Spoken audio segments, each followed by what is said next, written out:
pas partie de ceux qui pensent qu'il faut tout réécrire. On peut amender 2-3 choses, échanger fondamentalement tout. Il faut bien comprendre que l'organisation générale de la Ve République, le fait qu'un président soit tout puissant, c'est pas dans le texte. C'est-à-dire que la proportionnelle, c'est la condition pour arriver à construire des coalitions post-électorales. Je suis pas sûr que les Français aient besoin d'un chef qui les chef. On n'est pas des enfants, pas plus que les Italiens ou les Allemands en tout cas. Ensuite, j'appelle TF1, j'appelle France 2, je leur dis, je vais faire une allocution ce soir. France 2 renacte, on me dit, on va encore faire un four d'audience comme la dernière fois. Je dis, oui, non, là, croyez-moi, vous n'allez pas faire un four d'audience, premièrement, et deuxièmement, je suis président de la République, putain. J'interviens à la télévision et je dis aux Français, à présent, je prends les pleins pouvoirs, tel De Gaulle, mon illustre prédécesseur en 1961. On n'a pas besoin de changement de constitution. Le texte de la 5e, il suffit très largement. Il y a tout ce qu'il faut dans la construction de la 5e République pour aller vers un régime autoritaire.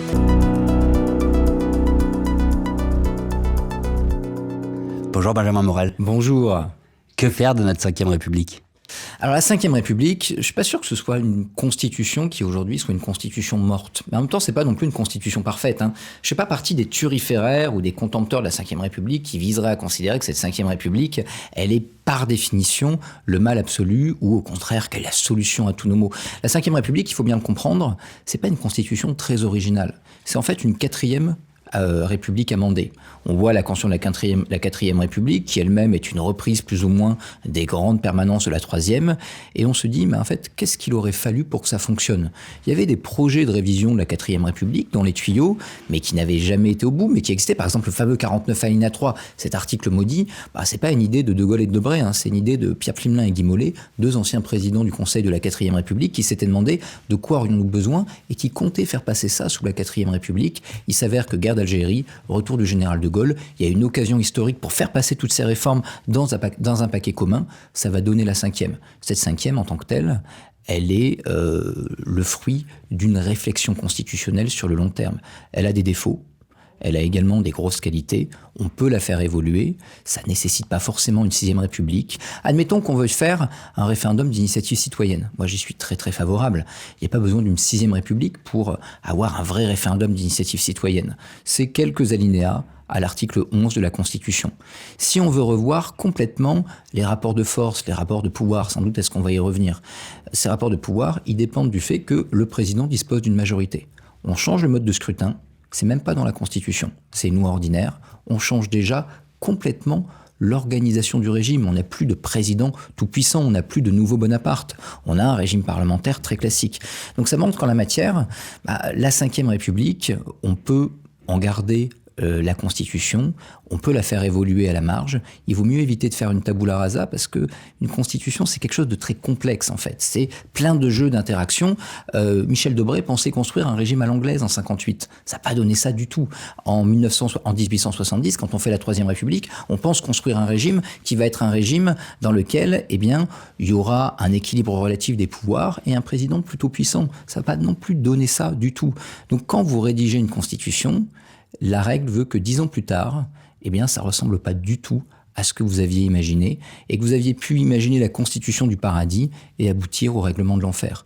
Donc je fais pas partie de ceux qui pensent qu'il faut tout réécrire. On peut amender 2-3 choses, échanger fondamentalement tout et ensuite, si on veut faire comme on a fait avec la 4e, c'est-à-dire donner un nouveau souffle, on peut appeler ça 6e République, pas de problème. Si jamais on tient à la 5e République, parce qu'on tient à notre De Gaulle comme à un doudou, on peut appeler ça 5e bis. Mais in fine, ça, c'est pas du droit constitutionnel, c'est du marketing, c'est de la politique, et c'est pas honteux, mais ça implique pas nécessairement de revoir complètement le texte, ni de considérer qu'il est acheté. Et du coup, le texte originel, il était fait pour instituer un régime parlementaire ou présidentiel, à l'origine ? Alors, à l'origine, on est vraiment dans un régime parlementaire. D'ailleurs, c'est défendu comme ça par Michel Debré devant le Conseil d'État. Il dit non, on ne fait pas un régime présidentiel. Ça marche qu'aux États-Unis. Et c'est vrai que le régime présidentiel en tant que tel n'a jamais vraiment marché historiquement qu'aux États-Unis. Il n'y a pas de vrai régime présidentiel en Europe. Et à partir de là, nous faisons un vrai régime parlementaire. Il faut bien comprendre que l'organisation générale de la Ve République, le fait qu'un président soit tout puissant, c'est pas dans le texte.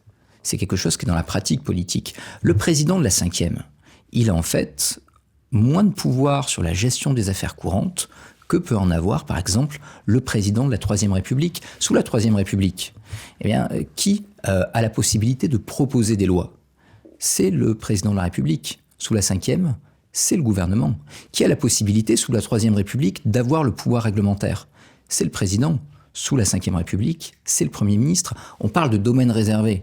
Le domaine réservé, c'est une invention de Jacques Chaban-Delmas au congrès de l'UNR en 1959, parce que les députés gaullistes commencent à se rebeller un peu contre la politique algérienne du général de Gaulle, et Debré et Chaban-Delmas leur dit « Non, laissez ça au général, c'est le domaine réservé ».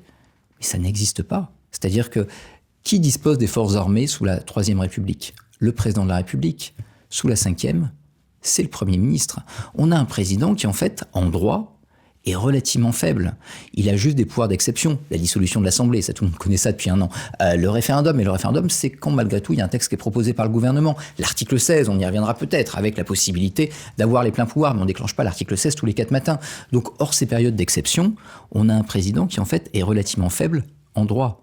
En fait, s'il détient une majorité, s'il y a une majorité à l'Assemblée qui lui dit « Oui, mon général, garde à vous, le président est tout-puissant et nous suivrons tout ce que vous direz, monsieur le président », là, en effet, il est puissant, mais il n'est pas puissant parce qu'il est président. Il est puissant parce qu'il y a une majorité parlementaire qui lui embrasse les souliers. S'il n'a plus de majorité parlementaire, ce qui se passe là actuellement, eh ben, en fait, il est condamné à inaugurer les chrysanthèmes et faire de la communication. Et donc, il faut bien comprendre en la matière que ce régime, qui est un régime vraiment parlementaire, il est pensé comme tel par De Gaulle et par Debré. Parce qu'en 1958, quand De Gaulle et Debré écrivent la Constitution de 1958, il n'y a jamais eu de majorité absolue dans ce pays. Il n'y a jamais eu de majorité pléthorique, dominée par un chef, qui tout d'un coup ne jurerait que par ce chef. Ça n'existe pas dans leur conception mentale de l'époque. Il ne faut surtout pas faire d'anachronisme. Ils ne peuvent même pas l'imaginer. Ça n'existe pas, ça n'est pas arrivé. Et donc ils mettent en place une constitution dont le but principal est de permettre à un gouvernement de tenir. On parlait du 49 alinéa 3 tout à l'heure. Le 49 alinéa 3, ça sert à quoi? Ça sert à un gouvernement, ça sert pour un gouvernement à faire passer ses textes, à faire passer son budget et de tenir face à une absence de majorité. C'est un régime qui est là pour permettre au gouvernement de gouverner malgré tout. Et au président de la République, en période de crise importante, quand la Wehrmacht est sur les Champs-Élysées, parce qu'il y a le traumatisme de 1940 dans l'esprit de De Gaulle, au président de la République de tenir l'État au cas où, à travers l'article 16, etc. Mais absolument pas de mettre en place une monocratie, une domination présidentielle, tout bêtement parce qu'en 1958, c'était inimaginable pour les acteurs qui vont écrire la Constitution.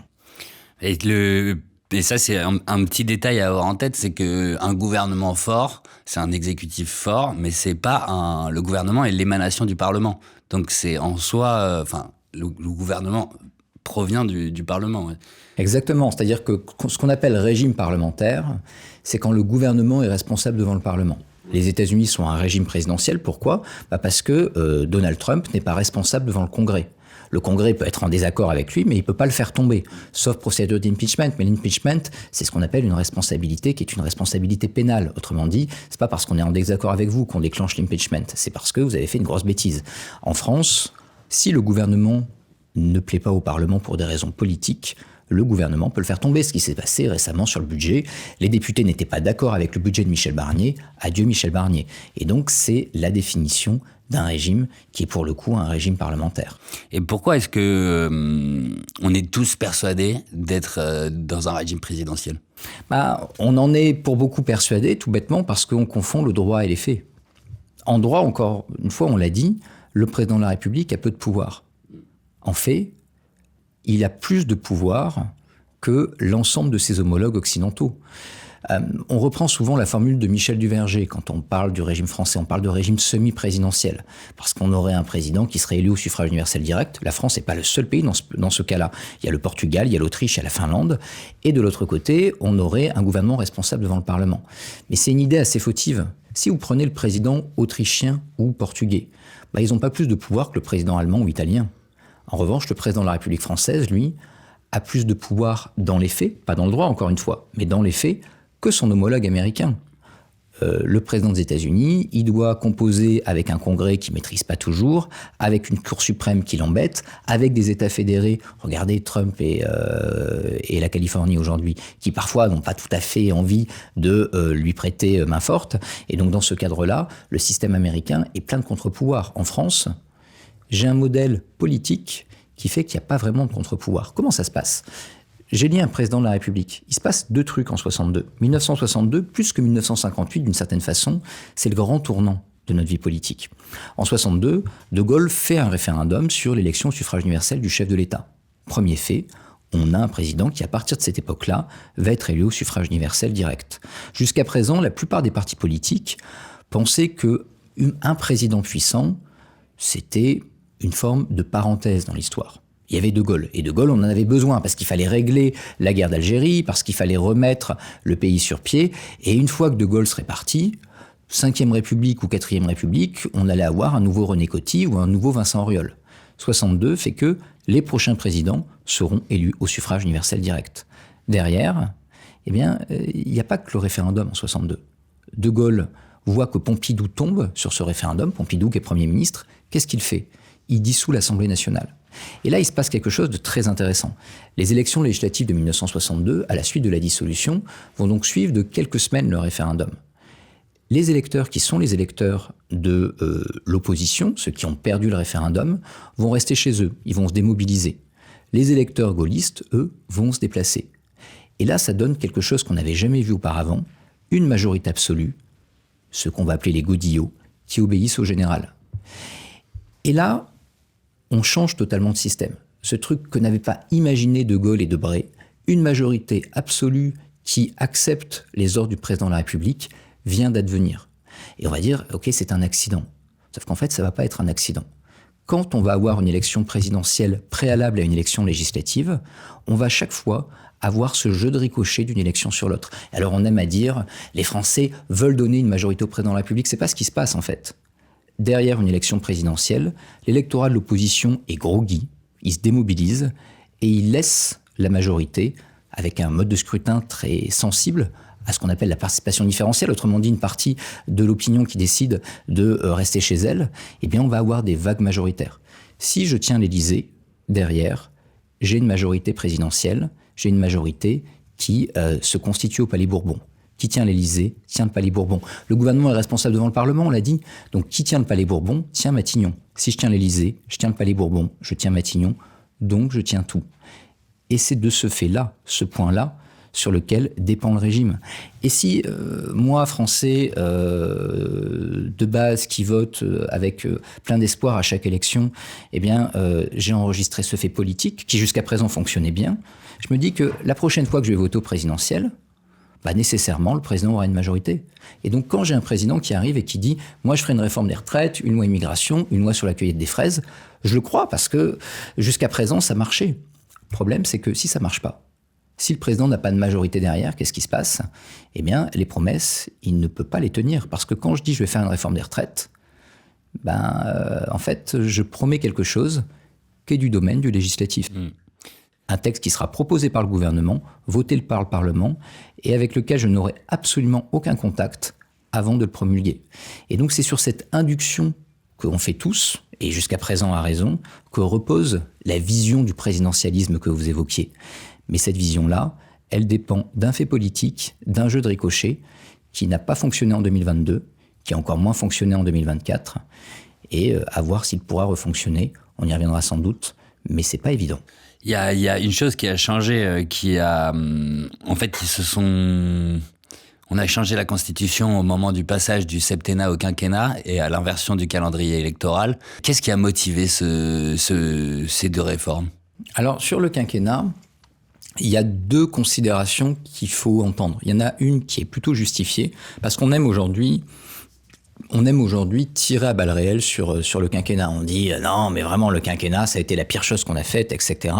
Alors qu'au début des années 2000, tout le monde disait le quinquennat, c'est merveilleux, mais quelle idée superbe, etc. Le PS et le RPR et l'UDF étaient tous d'accord avec ça. Il y avait que quelques grognons qui disaient non, mais ça va poser des problèmes. Et aujourd'hui, c'est l'excès inverse. C'est-à-dire que si vous parlez à n'importe qui dans tous les camps politiques, mais quelle bêtise a-t-on fait ? En fait, il faut ni trop en mettre sur le dos du quinquennat, ni, je dirais, se considérer que ça a été neutre. Le premier volet, c'est est-ce que le mandat présidentiel était trop long ? Et la réalité, c'est que peut-être. C'est-à-dire qu'on avait le président qui a été élu pour le plus long mandat de tous les pays occidentaux.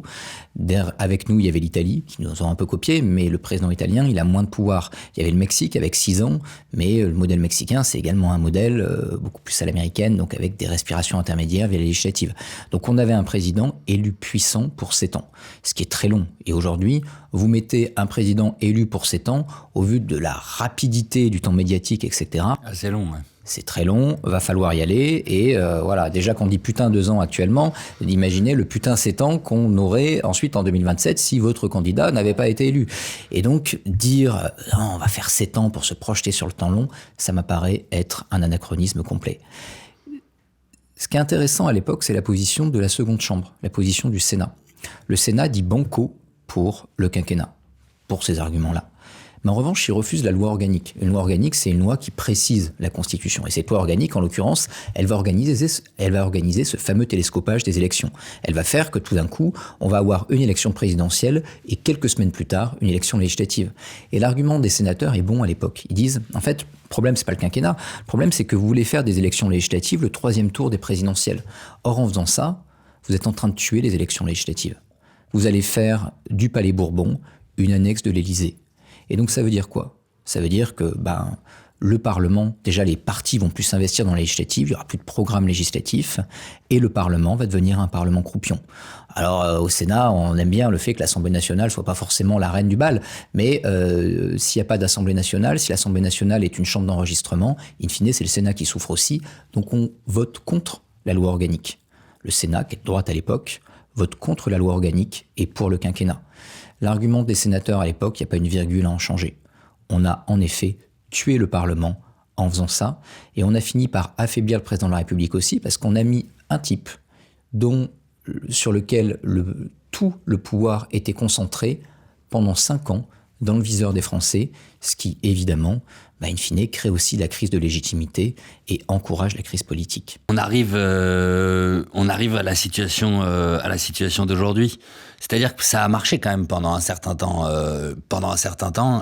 On a effectivement tué l'élection législative, mais on a donné au président une latitude d'action exceptionnelle.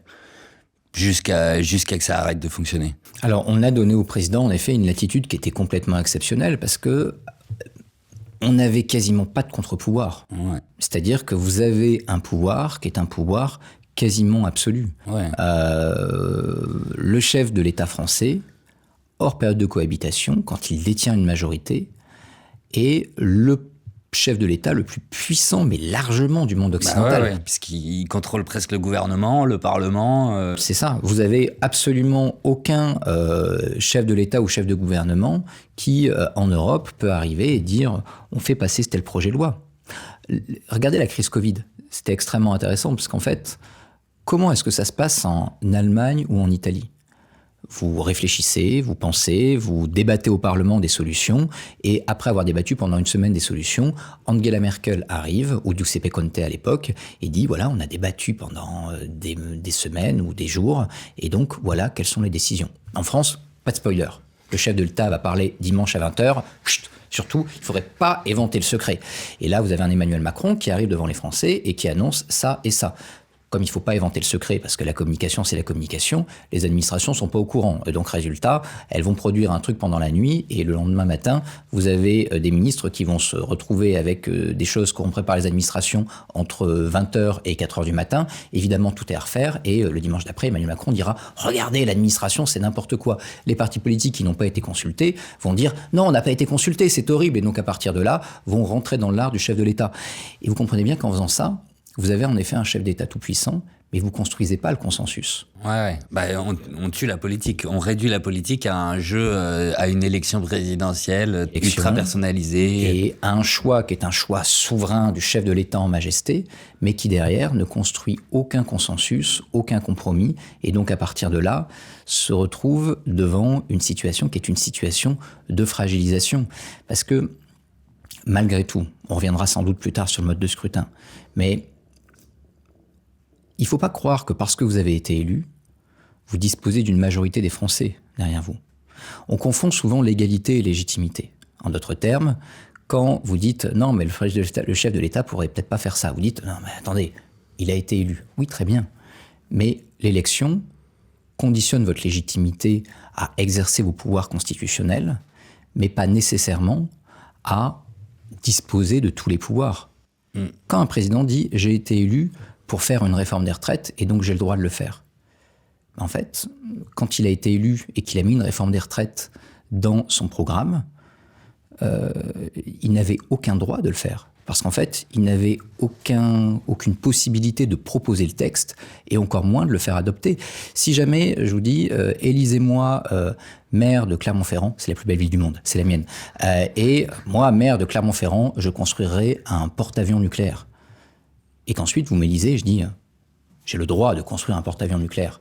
L'État va me dire, alors non, ça c'est quand même pas dans tes prérogatives, et puis qui plus est, tu vas le mettre où ton porte-avions, parce que pas vraiment accès à la mer. Et je dis, oui, mais j'ai été élu pour ça. Oui, mais j'avais qu'à pas promettre. Ouais. Et donc là, il y a une distinction, si vous voulez, entre d'un côté, ce qui va être de l'aura du chef de l'État dans la manière dont il va se présenter, et de l'autre côté, ses pouvoirs réels. En même temps, on peut pas vraiment en vouloir aux Français, puisque pendant un certain temps, ça a fonctionné comme ça, donc c'est normal qu'ils y croient. Et on ne peut pas non plus en vouloir aux candidats. Ouais. C'est-à-dire que si jamais j'arrive et que je me présente au suffrage des Français et que je dis, moi, président de la République, j'utiliserai avec parcimonie l'article 12 de la Constitution, c'est un pouvoir propre, sachez-le Français, je ne dissoudrai pas tous les 4 matins parce que des fois, ça produit des choses qui sont pas tout à fait comprises, même si, évidemment, j'ai eu raison. Des référendums, j'en utiliserai, mais avec modération également. L'article 16, vraiment, uniquement, si jamais il y a la Wehrmacht aux Champs-Élysées, sinon, je serai très précautionneux. Qui va voter pour moi? Ouais. Personne. En revanche, si je dis, moi, président de la République, vous allez voir ce que vous allez voir, tout ira bien, on rase gratis et tout ira bien, et ben là, les gens vont peut-être voter pour moi. Mais du coup, dans les autres, dans les autres pays européens, l'élection, ceux qui ont une élection présidentielle au suffrage direct, ils font pas de propositions législatives. En tout cas, leur campagne, c'est pas une suite de propositions législatives. Et on en vient quand même à la question là-dessus du mode de scrutin. C'est-à-dire, quelle est la différence jusqu'à présent entre des pays qui élisent leur président au suffrage universel, l'Autriche, le Portugal, la Finlande et nous? C'est que dans ces pays-là, il y a un mode de scrutin proportionnel. Si je dis, moi, président de la République, je ferai une réforme des retraites ou une loi immigration en France, je présuppose un truc, c'est que derrière, j'aurai une majorité. Parce que jusqu'à présent, ce que l'on évoquait, le jeu de ricochet d'une élection sur l'autre et le mode de scrutin me permettait de disposer d'une majorité, et donc je pouvais faire ces promesses avec l'espoir raisonnable que je pourrais les tenir. En Autriche, au Portugal, en Finlande, derrière, j'ai pas d'élection législative, et d'ailleurs au Portugal, j'ai même interdiction d'en organiser dans les 3 mois qui suivent une présidentielle pour éviter. Les Portugais, ils disent on va pas être comme les Français là-dessus. Vraiment, hein, c'est l'argument, ils veulent pas d'un modèle à la française justement. Et qui plus est, de toute façon, comme c'est une proportionnelle, qu'est-ce qui se passe derrière? J'aurai des partis qui devront former une coalition. Et donc, si je suis président, candidat aux élections en Autriche, et que je dis, moi, président de la République, je vais faire une réforme des retraites, et une loi immigration, et une loi sur la cueillette des fraises, les Autrichiens vont me dire, alors, t'as rien compris au système, ce qui est embêtant, parce que je vais être le gardien de la Constitution, donc soit tu es en train de nous expliquer que t'as rien compris, soit tu es en train de nous expliquer que tu vas faire un coup d'État. Donc, on va pas voter pour toi. Ok. Donc, par définition, je ne peux pas me présenter pour ça. Et ce qui est intéressant quand on revient aux origines de la 5e, c'est que ce n'est pas du tout le modèle de De Gaulle, ça. Le modèle de De Gaulle, ce n'est pas un président tout-puissant. Le modèle de De Gaulle, c'est Paul von Hindenburg. Il ne faut jamais oublier qu'on parle d'une génération qui a grandi à la fin de la Troisième République, politiquement. Dans une période où l'Allemagne va mal, il y a les jeunesses du KPD et du NSDAP qui se tapent dessus dans la rue, les chemises noires, etc., les chemises brunes, et l'État allemand tient. C'est pas tant le modèle nazi qui intéresse De Gaulle, pas du tout. C'est le modèle de la République de Weimar. Elle tient pourquoi? Parce qu'il y a un vieux maréchal, von Hindenburg, qui a été élu au suffrage universel direct, qui dispose d'un article, l'article 49, qui ressemble beaucoup à notre article 16, et qui permet, quand il n'y a plus d'État, au vieux maréchal, qui a connu Bismarck, eh bien de dire, très bien, on suspend un peu les institutions, là, temporairement, je reprends le pouvoir, tout le monde se calme, et ensuite on va recomposer un gouvernement. Paul von Hindenburg est le point de stabilité. C'est l'arbitre au-dessus des partis. De Gaulle veut être Paul von Hindenburg. Il veut pas être ce président omnipotent qui fait les programmes scolaires et qui décide du rythme de sport des enfants en disant « ça c'est le domaine réservé ». C'est ce que nous a raconté Macron il y a quelques mois. Non, il veut être justement ce gardien de l'autorité, de la légitimité au-dessus des partis. Ce que Benjamin Constant théorisait comme étant un pouvoir neutre, c'est-à-dire quelqu'un de très légitime qui ne prend pas part à la vie politique tout le temps, mais qui sait redescendre dans l'arène politique quand il y a un moment de crise. Et ça, c'est ce qui est institué en Autriche, en Finlande, au Portugal. Et c'est ce que nous n'arrivons pas à instituer parce qu'on a un président qui a besoin de promettre un programme législatif. Du coup, les électeurs autrichiens, ils savent qu'on ne peut pas leur proposer de programme législatif dans une élection présidentielle. Bien sûr, c'est-à-dire que celui qui propose ça... On leur propose quoi, du coup ? Pour l'élection présidentielle, c'est quoi à quoi ça ressemble une campagne présidentielle sans programme législatif ? Vous élisez quelqu'un qui est une figure d'autorité. En d'autres termes, vous élisez quelqu'un qui... pourquoi Hindenburg, qui n'a pas de programme... Un super représentant, quoi. Voilà. Pourquoi Hindenburg, qui n'a pas de programme, l'emporte sur Hitler ? Alors que quelques années plus tard, l'Allemagne se donnera à Hitler. Parce que Paul Hindenburg, il est une figure d'autorité. Oui, il a connu Bismarck. Oui, il a été maréchal durant la Première Guerre mondiale. Oui, il pèse et les Allemands peuvent lui faire confiance pour garder le régime. Donc dans ces pays-là, on élit une figure d'autorité. On n'élit pas tant un programme, on élit quelqu'un en qui on a confiance. Avec d'autres modèles d'élection qui ne sont pas des modèles d'élection au suffrage universel direct, mais c'est la même chose dans les autres pays. Vous élisez un vieux sage, Mattarella en Italie, de même pour le président de la République fédérale d'Allemagne. Vous élisez quelqu'un qui pèse, et d'une certaine façon, c'était également le cas sous les 3e et 4e Républiques. Donc c'est vraiment cette figure au-dessus des partis. Le chef de l'État dans les pays européens, c'est théoriquement pas quelqu'un qui fait de la politique activement. C'est un succédané de souverain, de roi. Vous n'avez pas de roi, vous élisez quelqu'un au-dessus des partis qui va jouer ce rôle d'unité, d'incarnation, qui va lui permettre de stabiliser le système en cas de chaos. Mais là, j'ai du mal pour qu'on passe de notre régime présidentiel en cas de majorité, parce qu'en fait, c'est un régime présidentiel de fait, si je comprends bien. Ou même présidentialiste, parce qu'encore une fois, par rapport aux États-Unis, il y a plus de pouvoir. Présidentialiste, de fait, en cas de majorité qui est... beaucoup plus facile à obtenir du fait de l'inversion du calendrier électoral. Et là, j'ai peur de vous avoir mal lu. Ensuite, on va reprendre le fil dans l'ordre de mes questions, mais juste pour revenir à comment changer, comment permettre à notre régime parlementaire en droit d'être un régime parlementaire en fait, vous proposez quelques pistes. Et il me semble...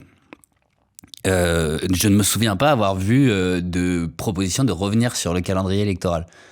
Non, parce qu'en fait, l'objectif du livre, c'est pas tant de faire des propositions en disant on va changer de système parce qu'on le veut.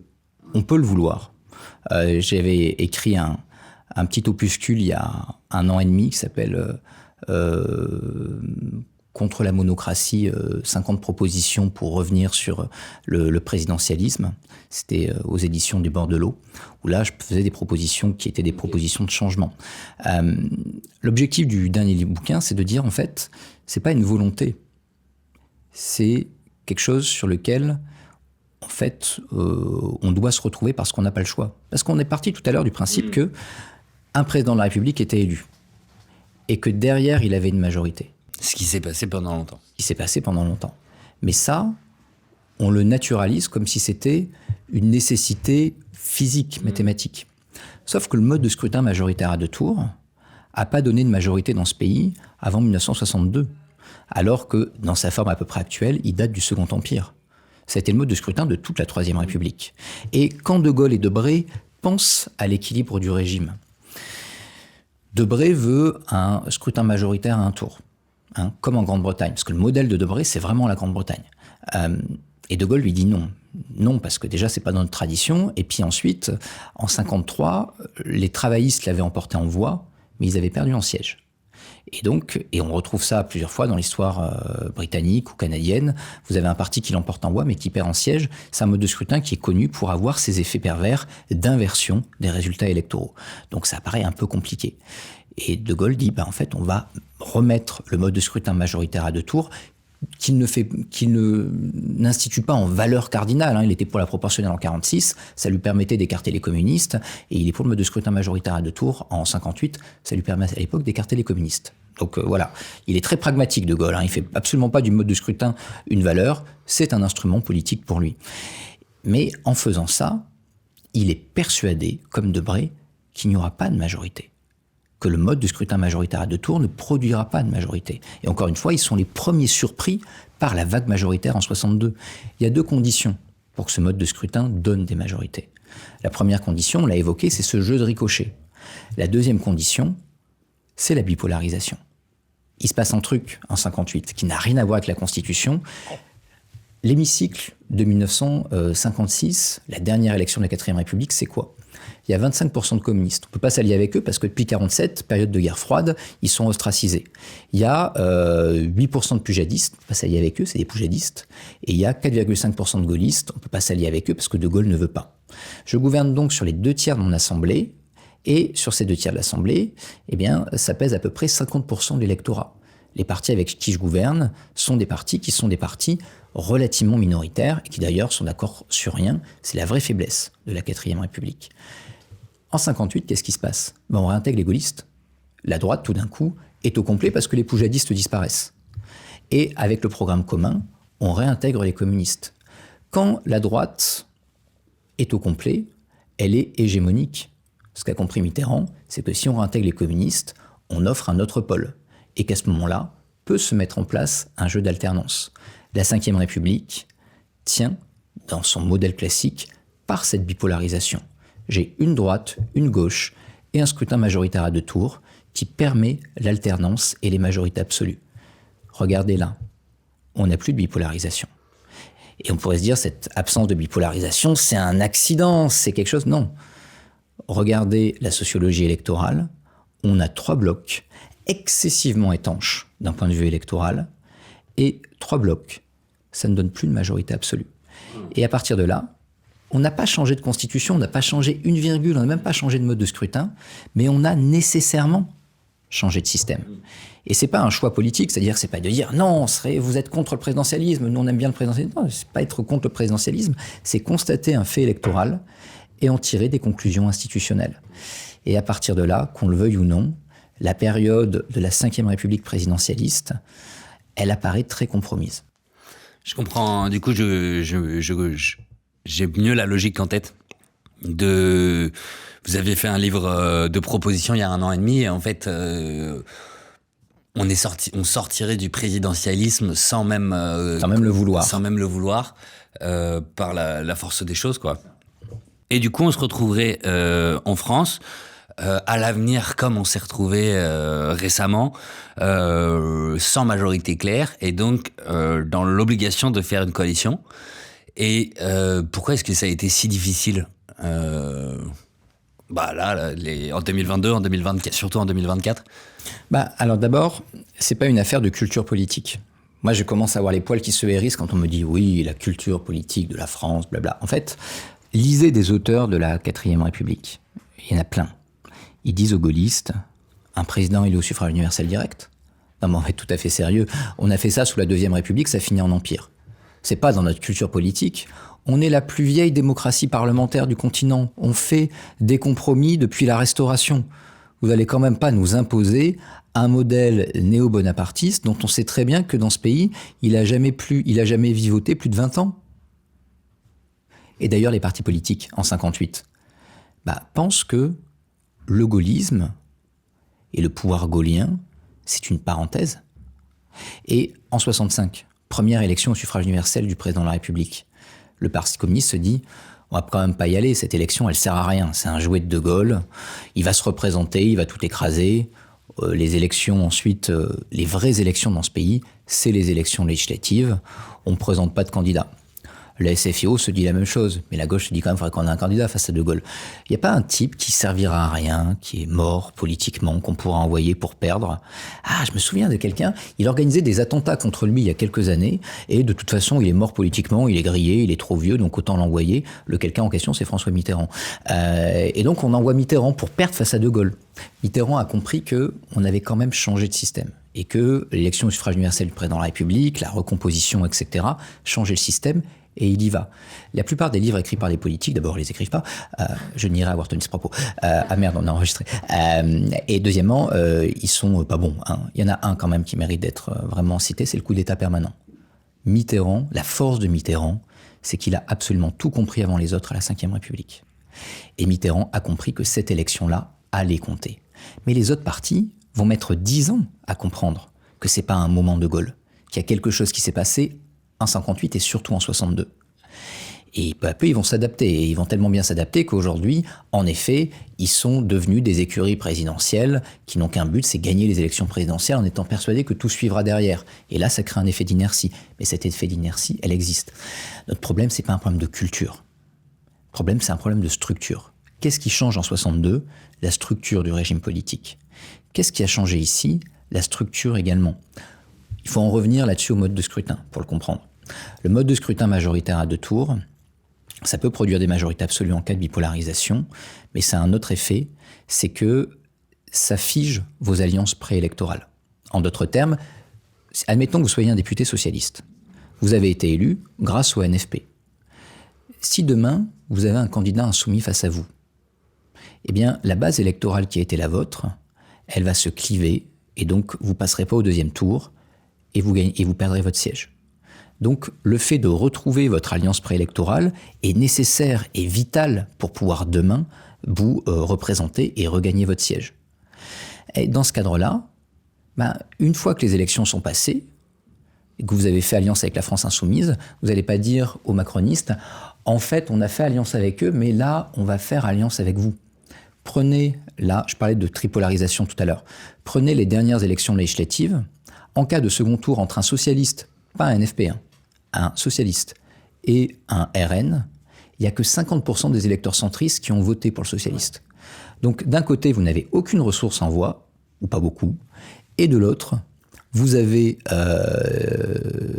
potentiellement des candidats de votre camp politique, de la gauche, qui vont vous tailler des croupières. Si vous changez d'alliance, vous êtes mort. Et donc vous ne changez pas d'alliance. Et donc vous avez 3 blocs très étanches, et s'il n'y en a pas un qui arrive à emporter la majorité, eh bien vous avez un blocage. C'est pas que vous ne voulez pas faire de compromis, c'est pas que c'est pas dans votre culture politique, c'est pas que moi jamais je ne ferai de compromis, c'est que vous ne pouvez pas faire de compromis. On pourrait dire oui mais par éthique, parce que quand même il faut que le pays soit gouverné, vous devriez le faire. Mais si vous êtes un député socialiste, à tort ou à raison, votre vision de l'intérêt général c'est quoi ? C'est le programme du Parti socialiste. Vous espérez qu'un jour votre parti politique, et c'est normal, soit majoritaire et impose son programme. Si vous faites ça, si vous tendez la main à François Bayrou pour faire passer son budget, vous allez faire passer un budget dans lequel vous ne croyez pas, et demain, vous tuez votre parti et vous laissez le monopole de la gauche à votre principal rival à gauche, c'est-à-dire à la France insoumise. Donc en fait, à long terme, vous avez sacrifié le long terme et vos idées à un compromis bancal qui vous a permis de faire passer un truc auquel vous ne croyez même pas. Donc d'un point de vue éthique et d'un point de vue politique, cette position-là n'est pas tenable. Et donc, c'est pas une question de culture, c'est une question de structure politique. Et en l'occurrence, quand vous avez une tripolarisation de la vie politique, si vous ne changez pas de mode de scrutin, vous êtes condamné à avoir cet effet, qui est cet effet de blocage. Mais je crois que c'est le moment d'y venir. Ouais. C'est le moment de venir à ce changement de mode de scrutin, parce que j'ai l'impression que sans, on n'arrivera jamais en fait à faire de coalition. Dans tous les pays qui y arrivent, dans tous les pays parlementaires qui arrivent à faire des coalitions, le mode de scrutin est proportionnel. Oui, c'est-à-dire que la proportionnelle, c'est la condition pour arriver à construire des coalitions post-électorales. Si jamais, reprenons mon exemple, si jamais vous avez une liste socialiste et qu'elle fait, 5 ou 10%, la prochaine fois, quelles que soient les alliances qu'elle pourra faire, si jamais elle ne trahit pas trop ses électeurs, elle fera aussi 5 ou 10%, elle fera peut-être un peu moins, un peu plus, mais in fine, en faisant un accord post-électoral, vous ne tuez pas le parti. Et comme vous ne tuez pas le parti, vous pouvez vous permettre de faire des coalitions post-électorales. Donc en fait, la proportionnelle, c'est un instrument, on dit c'est instable. En fait, c'est un instrument de stabilisation. Alors déjà, il faut arrêter avec cette instabilité. Angela Merkel, dans un modèle à la proportionnelle, elle a connu 4 chefs de l'État français. Donc voilà. La France n'est pas plus stable que ses voisins, soit en matière de stabilité gouvernementale, de stabilité des politiques publiques. Elle est même, bien souvent, beaucoup moins. Donc là-dessus, il n'y a pas de lien entre stabilité et mode de scrutin. La proportionnelle est même plutôt favorable à la stabilité. Mais il y a entre 50 et 80 formes de proportionnelle, selon la définition qu'on donne de la proportionnelle. Et ça, c'est le point. C'est-à-dire que faut arrêter, je l'évoquais un peu tout à l'heure concernant De Gaulle, mais il faut arrêter de dire le mode de scrutin, c'est une valeur fondamentale. Il n'y a personne qui va tomber au champ d'honneur pour le mode de scrutin majoritaire à 2 tours ou la proportionnelle. Pour De Gaulle, le mode de scrutin, c'est pas une valeur, c'est un outil, c'est un instrument. Et d'ailleurs, c'est pas un hasard si on le met pas dans la Constitution. Parce que pour De Gaulle comme pour Debré, si l'outil fonctionne pas, faut pouvoir en changer. Ah, c'est pas dans la Constitution. C'est pas dans la Constitution, ça peut passer par une loi ordinaire. De Gaulle et Debré sont très pragmatiques là-dessus. Si jamais ça ne marche pas, on en changera. Donc, aujourd'hui, on fait ça comme on considère que c'est un point absolument intouchable, alors que c'était pas du tout dans l'esprit des fondateurs de la Ve République, bien au contraire. Et De Gaulle, encore une fois, était pour la proportionnelle en 46 parce que ça l'arrangeait. Et donc... Il était pour la proportionnelle en 46. En 46. Et donc, en la matière, le mode de scrutin majoritaire à 2 tours, c'est pas un mauvais mode de scrutin. Ça marche bien dans 2 cas. Quand j'ai des partis de notables, 19e siècle, pas de grands partis à représenter, on représente surtout un territoire par une personnalité, donc là ça marche bien, et en période de forte bipolarisation comme on l'a connu. Ça donne des majorités, le sentiment d'être représenté à un électorat très bipolaire. Si je suis électeur communiste dans les années 80, je suis pas particulièrement content que François Mitterrand soit président de la République, mais c'est comme la gauche contre la droite, et si je suis un électeur de droite à l'époque, j'ai le sentiment que demain mon camp politique pourra l'emporter, et donc à partir de là, ça crée un espoir d'alternance. Et donc, ça fonctionne bien. Quand j'ai une tripolarisation ou une quadripolarisation, ça ne marche plus. Et là, donc, il faut se poser la question de quel mode de scrutin proportionnel peut être intéressant. Et il y en a, encore une fois, entre 50 et 80 formes. Aux Pays-Bas, si vous faites plus de 1%, vous êtes représenté. Alors, évidemment, ça produit des horreurs. Ça veut dire que vous pouvez avoir des partis politiques complètement loufoques qui se présentent. On n'est pas le seul pays où il y a des trucs bizarres. Il y a eu un parti des pédophiles aux Pays-Bas. Wow. En Italie, il y a eu un parti des postiers pour lesquels les familles de postiers votaient allègrement. Donc ça faisait un petit parti déjà postier plus sympathique que les pédophiles. Oui. Alors, ils avaient une revendication, c'était le ministère des Postes. Sinon, ils pouvaient s'entendre sur tout. Donc quand vous mettez un seuil de représentation très bas, 1%, c'est le bordel. Ok. 5% en Allemagne. Il y a 6 groupes politiques au Bundestag. On en a 11 à l'Assemblée. Donc déjà, vous mettez 5%, ça rationalise votre vie politique. Il y a eu 6 listes aux élections européennes qui ont dépassé les 6%. Donc paradoxalement, ça rationaliserait beaucoup la vie politique française si on ne faisait que ça. De l'autre côté, vous avez des primes majoritaires, 1 tour, 2 tours. Le mode de scrutin le plus déraisonnablement pas représentatif que je connaisse, il est proportionnel et il est français. On le connaît, c'est les élections municipales. Aux élections municipales, il y a une élection à 2 tours. Donc, au premier tour, une grande partie des listes sautent. Et ensuite, celui qui emporte le deuxième tour a une prime majoritaire de 50%. C'est-à-dire que même si vous avez fait 10% avec 0,01 de plus que votre adversaire, vous avez quand même une majorité absolue au conseil municipal et vous avez tous les pouvoirs. C'est une fausse proportionnelle. C'est une fausse proportionnelle et quand on dit à nos collègues étrangers, vous savez, nous on en fait la proportionnelle aux élections municipales et quand on leur raconte ça, ils nous disent « Ah ouais, ça existe », on dit « Ouais, c'est français ». Nord-coréen aussi, mais voilà. Donc, entre guillemets, dire c'est l'instabilité, etc. Non, il y a plein de formes de proportionnelles en la matière. Et ce qui est parfois un peu dangereux, c'est qu'en France, on a choisi des modes de proportionnel qui sont des modes de proportionnel défaillants. Ok. On a notamment fait la proportionnelle par département. Ouais. Ça ne marche pas. Et on le sait depuis quelqu'un de très neuf, qui l'a déjà critiqué dès les années 30, qui est Léon Blum. Léon Blum dit dans les années 30, faites pas ça, ça ne marche pas. Et il invente un truc qui sera dans le programme de la SFIO pendant des années et qui va être repris par les Allemands, parce que c'est le mode de scrutin allemand. Le mode de scrutin allemand actuel, il faut savoir qu'il a été inventé par des Français, et notamment par Léon Blum. Il est beaucoup plus fonctionnel.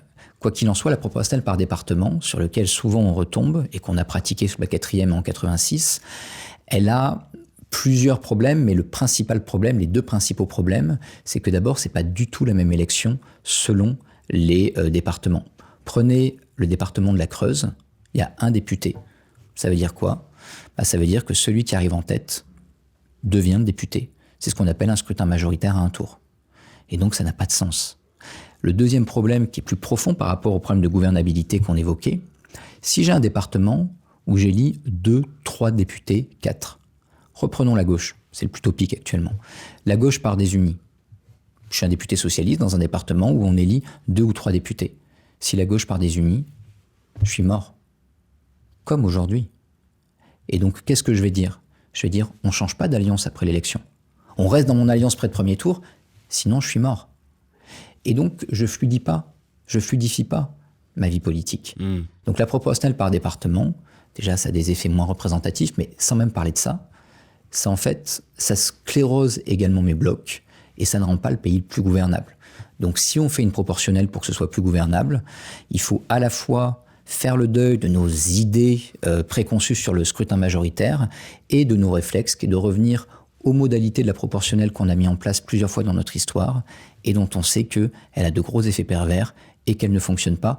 Vous comprenez que ma vie est très compliquée actuellement, parce que je dois parler à des députés et je dois parler à des responsables politiques en détruisant des lieux communs. Je suis très très heureux de le faire avec vous, mais des lieux communs qui sont quand même avec les meilleures intentions du monde, mais qui sont des lieux communs profondément, très profondément ancrés et qu'il faut malgré tout tuer si on veut que le pays demain soit gouvernable et soit stable.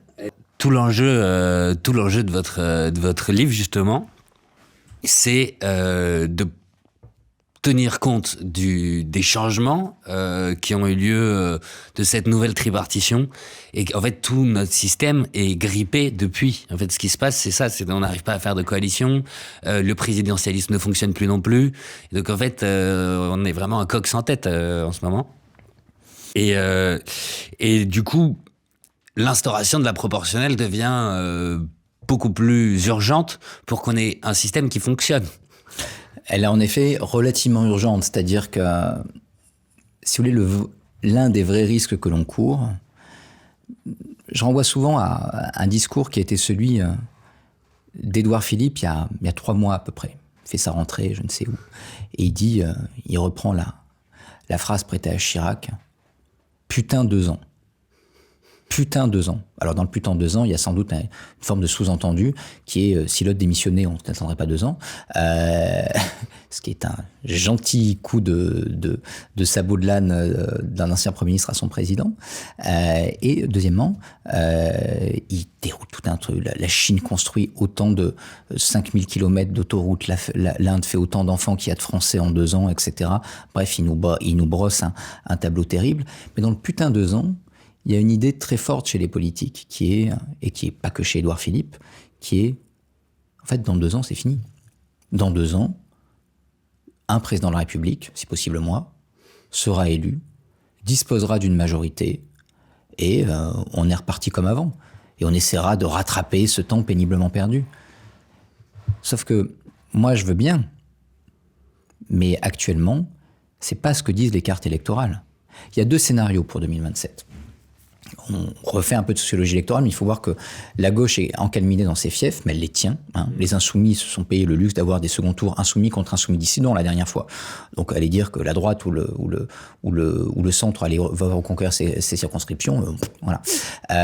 Et le périurbain et le rural est à touche-touche entre le RN et ce qu'on appelle le socle commun, grâce au report de voix de la gauche qui seront moins évidents la prochaine fois.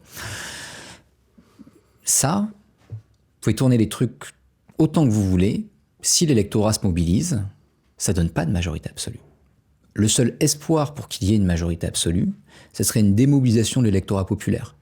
L'électorat RN et l'électorat LFI sont dégoûtés, ils ne viennent pas voter aux législatives. Et donc vous avez 50-60% d'abstention, et là vous avez une rebipolarisation possible, quoi qu'il arrive très fragile. Pas de grande majorité pléthorique, mais vous pouvez avoir une forme de rebipolarisation. Le problème c'est que, et là, vous allez dire, oui, regardez, je suis très légitime, on va faire une réforme des retraites, la retraite à 70 ans pour tout le monde, parce que j'ai une majorité absolue. Derrière, si vous êtes élu avec 40% de votants et 10% d'inscrits, vous allez avoir des gilets pas jaunes, rouge écarlate. Macron 2017, c'est 60% des députés, mais c'est 34% des votants au premier tour, aux législatives, et c'est uniquement 15% des inscrits. au second tour, ça monte à 18% des inscrits. Là aussi, les Français ont voulu donner une majorité au président de la République. Il y en a 18% qui se sont déplacés au second tour pour voter pour un candidat LaREM MoDem. Ça veut dire que même si vous avez une majorité absolue, vous vous retrouvez ensuite avec un pays qui est un pays cocotte-minute. Et on confond avec la Ve République souvent stabilité parlementaire, parce que peur de le retour à la 4e, et stabilité politique. Durant les Gilets jaunes, il n'y a pas une oreille qui bouge pour faire voter une motion de censure, mais on envisage d'évacuer l'Élysée. Idem en 68, où De Gaulle s'envole à Baden-Baden, mais où clairement la stabilité gouvernementale, d'un point de vue parlementaire, elle est assurée. Donc il faut faire attention en la matière. Quand bien même on a une bipolarisation, ce qui est clairement pas le scénario le plus probable, cette bipolarisation, elle sera de façade. Et si on n'en a pas, on se retrouve en 2027 avec le sentiment que l'élection aura tout tranché et qu'enfin on va repartir. Et on se retrouve dans une situation aussi calamiteuse qu'aujourd'hui. Et là, on rentre en vraie crise démocratique. Est-ce que les Français ont besoin d'une crise politique et démocratique plus profonde et intense que celle qu'on traverse actuellement pour réaliser qu'on a besoin de changer quelque chose dans nos institutions et surtout le mode de scrutin? Et en fait, ma question, c'est quelle est la bonne proportionnelle? Parce que c'est un débat dans tous ceux qui sont un peu très politisés. On parle du mode de scrutin, ça revient souvent. Moi, je veux une réponse à cette question. Je veux avoir, parce que pour l'instant, j'en ai pas et du coup, je veux ma réponse. Alors, on n'a jamais dans ce pays changé de la Constitution à froid. On ne s'est jamais dit « Oh, notre Constitution, elle est un peu vieillotte, on va faire une grande réunion et puis on va… » Voilà. Ça a toujours été à chaud. Donc, à la suite de révolutions, de guerres, de crises politiques profondes, typiquement la guerre d'Algérie pour la dernière. Donc, le risque, notamment pour les turiféraires d'une Ve République sur lequel il ne faudrait absolument pas bouger, surtout pas le mode de scrutin parce qu'on y tient, etc., c'est que on finisse par jeter le bébé avec l'eau du bain. Et c'était notre première question, mais le risque, c'est qu'on veuille ensuite tout réécrire et que ça se passe pas très bien. Donc là-dessus, je pense que quand on est attaché à la Ve République, ce qui n'est pas nécessairement mon cas à moi, mais on devrait y penser, justement, et arrêter de jouer les personnes un peu obtus. De l'autre côté, il est possible que si on n'a pas de majorité en 2027 et que c'est un problème, on ait en effet à ce moment-là une réforme du mode de scrutin. Mais la question c'est, est-ce qu'il ne sera pas trop tard pour essayer de réfréner, soit, on y viendra peut-être tout à l'heure, mais de vraies dérives illibérales, avec le sentiment que de toute façon le système marche plus et que donc il faut bien qu'il y ait un chef qui chef, et que j'ai fait un débat une fois avec Roger Carucci qui disait oui, les Français ils ont besoin d'un chef qui les chef. Oui, très bien, là ils vont le trouver et je suis pas sûr que les Français aient besoin d'un chef qui les chef. On n'est pas des enfants, pas plus que les Italiens ou les Allemands en tout cas, mais il y a cette idée là si vous voulez, et donc on pourrait très rapidement voir le système dériver. Soit on peut jeter la Constitution en considérant qu'il faut reconstruire totalement autre chose, soit on peut revenir en effet sur le mode de scrutin, mais ça implique à minima qu'il y ait une dissolution derrière, et à minima donc on perde 1-2 ans de crise politique supplémentaire. Et donc ça aurait pas été putain 2 ans, ça aurait été putain 4 ans, voire putain 7 ans, si jamais on attend les législatives suivantes. Et donc forcément, c'est quelque chose qui est problématique, que l'on devrait tenter de s'éviter. Maintenant, du coup. Maintenant. Mais c'est compliqué parce que si vous voulez être président de la République depuis que vous êtes tout petit, vous vous appelez Laurent W, ou vous vous appelez Édouard P, ou vous vous appelez je ne sais qui, et depuis que vous êtes tout petit, vous dites je vais être président de la République, et pour vous être président de la République, c'est être Bonaparte, vous voyez, c'est pas être René Coty, parce que sinon vous n'aurez pas voulu faire ça, vous serez devenu archéologue et vous auriez ou paléontologue, vous auriez déterré des dinosaures, mais là, bon, voilà, vous voulez être président de la République pour être tout puissant. Bon, très bien, c'est un choix d'existence, et pourquoi pas. Mais là, si on passe à la proportionnelle, on change quand même le modèle. Ouais. On va vous dire que vous n'allez pas pouvoir être le président tout-puissant. Vous allez, au mieux, être un président allemand, portugais, mais c'est pas ce que vous vouliez faire quand vous étiez petit. Et les partis politiques ne se sont pas structurés pour ça, ils sont structurés depuis des années pour être des écuries présidentielles. Et donc, il faut du temps pour repenser les choses, pour que les ambitions personnelles, les organisations partisanes se reconfigurent. Et ça, c'est pas évident. Et donc, il y a un effet d'inertie. Et je plaisante un petit peu, et soyons clairs, je me moque un peu, mais c'est compréhensible aussi. On évoquait tout à l'heure les débuts de la Ve. Au début de la Ve République, il faut encore une fois 10 ans aux partis pour comprendre ce qui se passe et pour reconfigurer leurs ambitions personnelles. Donc, c'est relativement classique. La question, c'est est-ce qu'on a le temps dans un monde qui est un monde en pleine décomposition et avec une situation économique et géopolitique qui n'est pas très sympathique. Non, mais la France, c'est un pays qui a 1000 ans et on s'est déjà reconstruit alors qu'on était ruiné. Donc bon, on peut toucher, creuser encore et rebondir. Et rebondir quand même, d'autant plus. Dommage pour notre génération. Exactement. Voire pour la suivante, mais in fine, tant que la France reste la France. Mais oui. Sur votre deuxième question, alors, encore une fois, entre 50 et 80 formes. Donc déjà, je peux vous donner quelques éléments, quelques variables qui m'apparaissent intéressantes et d'autres qui, probablement, il ne faudrait pas faire. Pour un seuil de représentation relativement élevé. J'ai évoqué 5%, ça marche plutôt bien en Allemagne. Je pense que déjà, là, vous avez quelque chose de relativement fonctionnel. Il ne faut pas de la proportionnelle par département. Pour les raisons qu'on a données, c'est dysfonctionnel. Si vous faites de la proportionnelle territorialisée, la magnitude minimum, c'est les régions plus près loi nôtre. Donc les régions qui existaient naguère, moi je viens d'Auvergne, donc l'Auvergne naguère existait, aujourd'hui c'était Aura, aujourd'hui c'est Aura, donc on est dans la même région que le Dauphiné. Bon, c'est peut-être un peu grand pour entrer un ancrage territorial. Si on veut maintenir l'ancrage territorial, on peut en revanche faire du fléchage, ce qu'on fait déjà pour les élections régionales. Vous avez des listes et X % de votre liste doit provenir d'un département. Par exemple, pour le mien, la liste qui se présente dans la région Aura, Auvergne-Rhône-Alpes, doit provenir du Puy-de-Dôme. Donc, ça peut permettre de fonctionner, de garder un ancrage territorial et en même temps une magnitude assez intéressante pour ne pas scléroser ensuite ma vie politique, comme on l'a détaillé. La question qui se pose souvent, c'est la question de la prime majoritaire. La prime majoritaire, c'est un bonus en siège qu'on va donner à la liste arrivant en tête. Par exemple, aux élections municipales, on l'évoquait, si jamais ma liste arrive en tête, on me donne 50% du conseil municipal. C'est un peu caricatural, mais on peut imaginer 10%, 30%. Le problème n'est pas tant dans le fait que cette prime majoritaire existerait et permettrait de capter un certain nombre de sièges. Le problème de la prime majoritaire, c'est qu'elle change quand même l'élection. Reprenons notre vie politique là. Si jamais je fais une proportionnelle, et c'est pour ça que le RN le voulait d'ailleurs, et que tout le monde se présente sous ses couleurs, le RN arrive en tête et obtient sa prime majoritaire.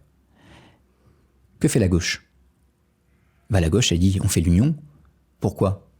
Parce qu'il faut la prime majoritaire. Si on ne fait pas l'union, le RN va avoir la prime majoritaire, alors que si on fait l'union, on va pouvoir arriver devant et avoir notre prime majoritaire. Que fait la droite et que font la droite et les macronistes ? Ils disent, va falloir qu'on fasse l'union, parce que sinon la prime majoritaire, vous êtes bien sympa, mais elle va aller à la gauche ou au RN. Et donc vous retrouvez vos trois pôles, et qu'est-ce qui se passe ensuite ? Chacun se retrouve à nouveau à se regarder en chien de faïence, en disant, on peut plus faire d'alliance, parce que la dernière fois on est partis ensemble. C'est moins sclérosé malgré tout que dans le modèle précédent, mais ça reste quand même existant. Si on va vraiment faire une prime majoritaire, ce qui peut être intéressant, ce qu'on faisait en Italie il y a quelques années, c'est une prime majoritaire par apparentement. Admettons, vous avez tous les partis de gauche. Ils partent chacun dans leur couloir. Les socialistes partent en s'opposant aux insoumis, qui s'opposent aux verts, etc. Ça crée de la fluidité et chacun se compte. Mais les partis disent, si on arrive en tête, tous ensemble, on peut gouverner. Et comme on peut gouverner, on s'apparente, on se tape dessus, mais in fine, si nous ensemble, on fait plus, par exemple, de 30-40%, à ce moment-là, comme on est apparenté, on gouvernera ensemble et vous nous donnez la prime majoritaire. Ça existe où, ça ? Ça existait en Italie. Ça existait ? Ouais, c'est le Rosatellum de mémoire. Voilà. Et donc, c'est un modèle qui est un modèle moins pire en termes de prime majoritaire, qui peut permettre de stabiliser mon système en permettant à la fois les alliances transcoalitions et en même temps en donnant une forme de prime majoritaire. Donc voilà, si on veut faire une prime majoritaire, c'est ce qui peut être intéressant. Moi, je suis plutôt, j'évoquais Blum tout à l'heure, je suis plutôt un admirateur du modèle allemand. C'est-à-dire, je trouve que le modèle allemand... C'est vrai que ça a l'air de fonctionner de loin. Ça fonctionne plutôt bien. Le modèle allemand, surtout parce que quand vous parlez aux politiques, ils vous disent, non mais en fait, il faut maintenir l'ancrage local. Alors derrière, il n'y a pas forcément la volonté de vraiment représenter le territoire. Souvent, c'est l'idée que, quand même, Moi, si je suis élu, c'est pas grâce au parti, hein, c'est grâce au fait que vraiment les électeurs me connaissent et que je les défends. Bon, ça, on sait que c'est pas si vrai, hein. Enfin, on l'estime à plus ou moins 3 points, la réalité de l'ancrage local. Mais c'est dans l'esprit de beaucoup de députés. La réalité, c'est que c'est de moins en moins, hein, pour tout un tas de raisons, affaiblissement de l'espace public local, etc. Ouais, les dernières élections législatives le montrent, les députés de Macron ou ceux du RN n'avaient clairement aucun ancrage local. En 2017, vous aviez un photomontage avec Emmanuel Macron, vous étiez élu. En 2024, c'était avec Jordan Bardella, vous étiez élu. Donc, si vous voulez, en effet, je travaille beaucoup sur les sujets de régionalisme, etc. Je fais un bouquin là-dessus. Et moi, les résultats qui m'ont le plus marqué, c'était les résultats en Corse. Des nationalistes, dont on pense que l'on veut sur le fond, mais ancrés, qui connaissent le territoire, qui le travaillent, qui ont tous les réseaux de mobilisation locaux, etc., tout ce que vous voulez, qui se la font disputer à 1000 voix près par des gens qui viennent une fois tous les 6 mois en Corse, qui n'ont absolument aucun ancrage, mais qui ont fait un photomontage à côté de Jordan Bardella. J'en discutais avec certains d'entre eux, nationalistes. Mais comment c'est possible, quoi. Donc, voilà, même en Corse, c'est la Corse, encore une fois, même en Corse, dire que l'ancrage local joue sur une élection législative, c'est beaucoup dire. Néanmoins, je veux dire, voilà, c'est quelque chose qui est ancré dans les esprits, respectons-le. Et donc, dans ce cadre-là, le modèle allemand est intéressant, c'est une proportionnelle compensatoire. On n'a pas défini la proportionnelle. La définition, il y en a plusieurs que j'ai de la proportionnelle, c'est, en tout cas que je retiens, c'est l'adéquation au mieux du nombre de voix avec le nombre de sièges. En d'autres termes, qu'importe d'où viennent les députés, l'important c'est que si je fais 20%, j'ai 20% des députés.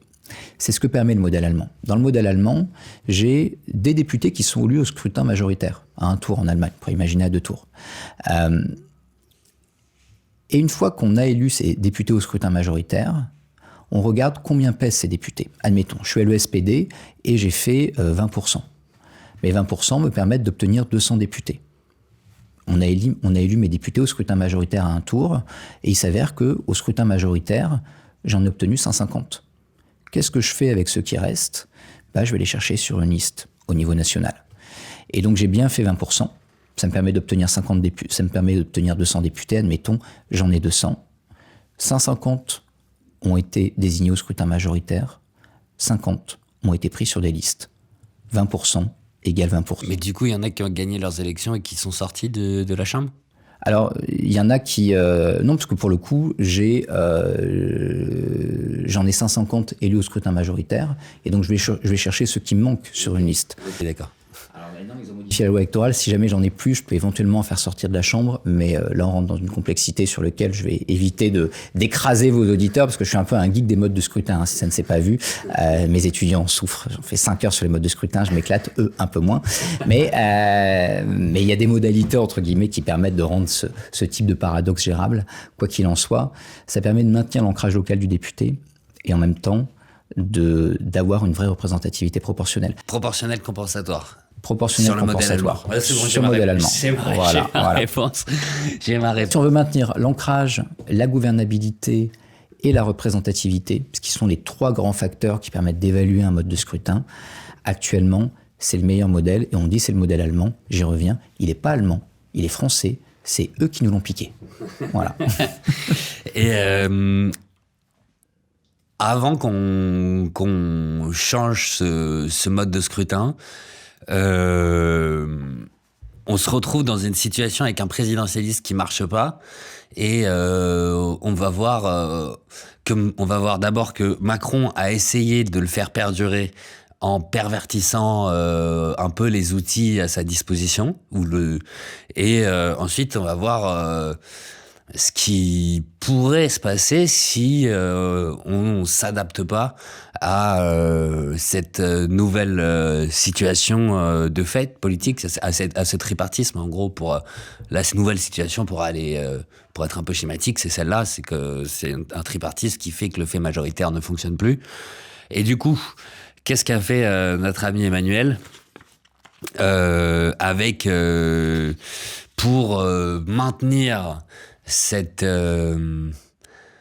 ce présidentialisme qui en réalité n'existait plus. Alors, Notre ami Emmanuel, en fait, a agi comme un avocat fiscaliste. Si vous allez voir votre avocat fiscaliste et que vous lui dites, en règle générale, c'est ce qu'on lui demande, je veux payer moins d'impôts, il va faire quoi? C'est un bon avocat fiscaliste, il va ouvrir le code des impôts et il va trouver les failles. Il va trouver les failles pour vous faire des économies. Emmanuel Macron se trouve en 2022 avec une absence de majorité. Il prend la Constitution et il trouve les failles pour gouverner quand même. Et alors là, je vais vous dire un petit peu quoi qu'il en soit, mais on dit oui, non mais c'est Emmanuel Macron, et certains en politique, voire certains collègues un peu partisans disent mais c'est parce qu'Emmanuel Macron, il est méchant. En fait, c'est pas qu'il est méchant, Emmanuel Macron, enfin il est peut-être pas gentil, j'en sais rien, je le connais pas, mais c'est simplement qu'il y a une forme de hiatus en termes de légitimité. Vous êtes élu en 2022, et vous êtes élu encore une fois sur un programme législatif. Vous n'aviez pas le choix. Si vous aviez dit « moi, je vais juste appliquer un programme uniquement présidentiel en usant à parcimonie de l'article 16 », personne ne vous aurait élu, vous avez promis des trucs. C'est comme ça. Vous n'avez pas de majorité. Là, il y a un choix qui est binaire pour vous. Soit vous arrivez devant les Français en disant « ok, très bien, vous m'avez élu, j'ai proposé un programme, mais on va être tout à fait franc, les élections législatives derrière, vous en souvenez, ça s'est pas bien passé, donc on va pas l'appliquer, et le roi est nu ». Vous pouvez pas faire ça. Ou bien, vous essayez de gouverner quand même. Ce qu'a fait Emmanuel Macron, c'est ce qu'aurait fait Tartampion. C'est ce qu'aurait fait Hollande. C'est ce qu'aurait fait Sarkozy. En fait, le problème, il n'est pas individuel. Le problème, il est systémique. Et vouloir l'individualiser, vouloir aller chercher le chef de l'État ou un autre, en fait, c'est se faire plaisir politiquement. Je suis sûr que c'est payant et que ça permet de devenir ministre. Mais ça ne permet pas de comprendre. Et ça permet encore moins de soigner le système. Emmanuel Macron, il se retrouve à cette situation-là. Et le truc le plus emblématique, c'est la réforme des retraites. La réforme des retraites, d'un point de vue procédural, c'est une horreur absolue. On va faire un projet de loi de financement rectificatif de la sécurité sociale, on va utiliser le 49 alinéa 3 en revenant sur les conventions, le texte qui est déposé au Sénat n'est pas celui qui est... Enfin, si le Conseil constitutionnel, qui est quand même très très bienveillant, avait voulu censurer ce truc sur des sujets de procédure, il avait 1000 occasions. C'est du grand n'importe quoi d'un point de vue procédural. On a fait vraiment rentrer les ronds dans les carrés. Très bien. Mais derrière, vous avez un chef de l'État qui dit « j'ai été élu pour faire une réforme. Et je ne peux pas accepter que je suis en incapacité de la faire. Sinon, je montre que je suis impotent. » En 2024, il est vraiment impotent après la dissolution. Et donc, qu'est-ce qu'il fait ? Là aussi, il essaye de faire rentrer les ronds dans les carrés. Prenez l'été, on a découvert un truc qu'on savait nous-mêmes pas vraiment en droit constitutionnel. J'avais fait des recherches un petit peu pour voir s'il y avait quelqu'un qui avait écrit sur qu'est-ce qui se passe si un chef de l'État refuse de nommer un gouvernement. En fait, personne ne s'était posé cette question. Mais Emmanuel Macron comprend qu'il peut laisser un gouvernement démissionnaire pendant longtemps, ce qui a plein d'avantages. Vous nommez un Premier ministre, il est renversé, ou bien il démissionne. C'est quoi l'effet d'une motion de censure ? Une motion de censure, c'est ce qui permet de faire tomber un gouvernement. Mais juridiquement, quel est l'effet d'une motion de censure ? J'oblige mon gouvernement à démissionner. Avec une motion de censure, mon gouvernement est donc réputé démissionnaire. Mais là, mon gouvernement est déjà démissionnaire. Le gouvernement Attal, après le dépôt de sa démission, il est démissionnaire. On ne peut donc pas le censurer. Est-ce que ça veut dire qu'il n'a pas de pouvoir ? Ben non. Il y a la théorie de ce qu'on appelle les affaires courantes. En d'autres termes, en période d'expédition des affaires courantes, je gère et l'urgence et je fais rouler l'administration. Mais c'est quoi qui est urgent ? Si jamais j'expédie les affaires courantes pendant 1 jour, 2 jours, nommer un préfet, par exemple, c'est pas urgent, je peux attendre 2 jours. Si je les gère pendant 3 mois, ce serait bien qu'on ait un préfet. Donc ce qui n'était pas urgent au début, le devient. Faire passer un budget, a priori, c'est pas urgent. Sauf que, au bout d'1 an, ça l'est. Et donc là, un gouvernement expédiant les affaires courantes peut-il déposer un budget ? Je n'ai pas de réponse absolue, mais peut-être bien que oui. Si ce budget n'est pas adopté, est-ce qu'il peut l'exécuter par ordonnance ? Autrement dit, au bout de 70 jours, mon budget, s'il n'est pas voté par les 2 chambres, et s'il n'est pas non plus rejeté par les 2 chambres, s'il y en a une qui l'a accepté et l'autre rejeté, par exemple, je peux dire, très bien, le Parlement ne s'est pas prononcé, le budget il passe quand même, je l'applique par voie d'ordonnance. Est-ce que ça, je peux le faire avec un gouvernement démissionnaire? Par exemple, si le gouvernement Barnier, qui est tombé sur son budget, avait décidé de l'appliquer par voie d'ordonnance, est-ce qu'il aurait pu? Peut-être bien que oui, peut-être bien que non. Pour l'instant, aucun juge n'est compétent pour empêcher ça. Le Conseil constitutionnel ne s'est pas déclaré compétent, pas plus que le Conseil d'État. Donc je pourrais vous dire que c'est une horreur, mais il n'y aurait personne à ce stade pour l'empêcher. En tant que président de la République, je peux donc nommer un Premier ministre, le voir tomber, le maintenir pendant très longtemps, avec des pouvoirs croissants au fur et à mesure du temps, y compris potentiellement le pouvoir de faire passer un budget. Ça, quand vous n'avez pas de gouvernement en plein JO, vous pouvez vous dire, bon, ok, c'était peut-être pas une mauvaise idée de garder les mêmes pour gérer les JO, plutôt que de nommer quelqu'un qui ne les avait pas préparés pour gérer la situation. Et attendons bien, le gouvernement Attal n'a pas abusé de ses pouvoirs pendant 3 mois. Mais ça ouvre des voies gigantesques. Ça ouvre des voies qui sont des voies extrêmement vertigineuses. Ça veut dire que vous ouvrez un précédent. Ça veut dire que votre brèche dans le code fiscal, dans le code des impôts qu'a fait votre avocat, il y a plein d'autres avocats qui vont dire « Oh, il a trouvé la brèche, on va tous s'y engouffrer ». Ça veut dire que demain, même si vous avez fait ça avec les meilleures intentions du monde, vous avez ouvert cette brèche et que cette brèche potentiellement était dangereuse. Donc on a un Emmanuel Macron qui a voulu gouverner malgré tout, qui a voulu tenir malgré tout. D'autres l'auraient fait sans doute à sa place, mais en faisant ça, il a montré que notre Constitution était quand même là-dessus extrêmement fragile et que on pouvait les brécher, on pouvait y ouvrir des failles et que ces failles-là, elles menaient parfois à des considérations tout à fait vertigineuses qui peuvent même conduire à une forme de sortie de la démocratie. Et on va y venir, mais avant, j'aimerais juste mentionner quelques autres, au moins une autre pratique d'Emmanuel Macron qui visait à perpétuer la pratique présidentialiste du régime, c'est son contournement de l'administration par l'usage des conseils de défense, les assemblées tirées au sort, les cabinets de conseil. C'était aussi l'affaiblissement des ministères en les privant de moyens. Tout ça, ça fait alors ça crée pas des précédents au sens juridique, mais ça donne quand même des outils aux avocats fiscalistes. Oui. Alors ça, je dirais que le sujet est un petit peu... la métaphore. C'est ça. Le sujet est un peu... est un tout petit peu différent. C'est-à-dire que ça, on le trouve dès 2017. Et c'est pas tant lié au fait que là, il n'est pas de majorité, c'est lié au fait qu'il n'a pas de parti. Un parti, historiquement, ça vous apportait 2 choses. Qu'est-ce qui se passe quand, sous la Ve République, la gauche ou la droite l'emporte? Vous avez une armée de gens que vous envoyez au Parlement. C'est des gens formés. C'est des gens à peu près structurés politiquement. Ils ne sont pas tous brillants, mais la plupart du temps, ils ont été députés pendant des années. Et ces députés, parmi les meilleurs, vous avez un vivier de ministrables. Vous les envoyez dans les ministères, ils connaissent une administration, ils savent la guider, ils savent la tenir, ils savent la contrôler. Un bon ministre, souvent on dit, non, il faudra un spécialiste de l'agriculture au ministère de l'Agriculture. C'est pas une bonne idée. Un bon ministre, c'est pas quelqu'un qui est spécialiste de son domaine, c'est quelqu'un qui sait tenir une administration. Et dans cette administration, entre lui et son administration, le ministre a un cabinet ministériel, et ce cabinet ministériel, il filtre les informations qui arrivent vers le ministre, pour que celui-ci ne soit pas engorgé d'informations parasites et qu'il puisse prendre les grandes décisions, les grandes orientations politiques. Et en même temps, il traduit en termes techniques ce que décide le ministre. Donc c'est une sorte d'interface. Comment est-ce que je peuple ce cabinet ministériel? Je le peuple d'une armée de technocrates de droite quand c'est la droite qui est au pouvoir, d'une armée de technocrates de gauche quand c'est la gauche qui est au pouvoir.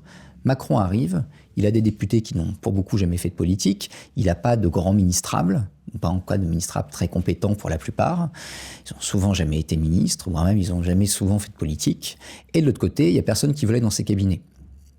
Et donc évidemment, ça ne marche pas très bien. Et par ailleurs, il y a l'idée chez Emmanuel Macron que, puisque de toute façon ça ne marche pas très bien, et qu'il a vu comment ça ne marchait pas sous Hollande également, pour d'autres raisons sur lesquelles je ne m'attarderai pas, il se dit, mais en fait, il n'y a qu'à tout contrôler à l'Élysée. Autrement dit, les cabinets ministériels, cette interface nécessaire là, entre le ministre qui traduit à l'administration et l'administration qui traduit au ministre, on va les peupler de communicants. Et moi, Emmanuel Macron, qu'est-ce que je vais faire ? Eh bien, je vais nommer directement les grands directeurs d'administration. Autrement dit, depuis l'Élysée, on va contrôler l'administration. Et derrière, le ministre ne va avoir le contrôle de rien. Et simplement, son cabinet lui fera les éléments de langage. Il vendra la politique qu'on va téléguider depuis l'Élysée dans les médias. Le cœur nucléaire de la France, là où se passent les choses, c'est pas à l'Élysée, c'est à Matignon. Matignon, c'est structuré, pensé pour être le cœur de l'administration française, le cœur de l'État. À Matignon, on va nommer des conseillers communs avec l'Élysée. Autrement dit, l'Élysée va tenter de vassaliser, voire même d'annexer pas seulement le Premier ministre, mais la machine administrative Matignon. Donc depuis l'Élysée, je contrôle Matignon et je contrôle les ministères. Le problème, c'est que l'Élysée, c'est une PME. Il n'y a pas grand monde à l'Élysée. Et l'Élysée n'a pas les moyens d'être le cœur de l'administration française. Et donc, le dysfonctionnement de l'administration, on parlait de la période Covid tout à l'heure, le dysfonctionnement de l'administration française va être en grande partie lié à ça.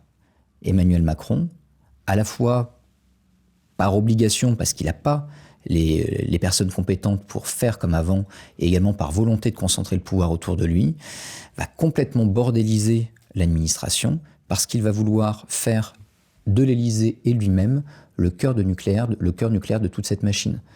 Et quelles que soient ses compétences gigantesques, et quelles que soient les compétences gigantesques, je n'en doute pas, de ses conseillers, vous ne gérez pas tout un pays à 4 autour d'une table dans les beaux salons de l'Élysée. Et donc cette défaillance-là, peu à peu, ils vont y revenir. À partir de l'époque Castex, déjà, on commence à changer la nature des cabinets ministériels, etc.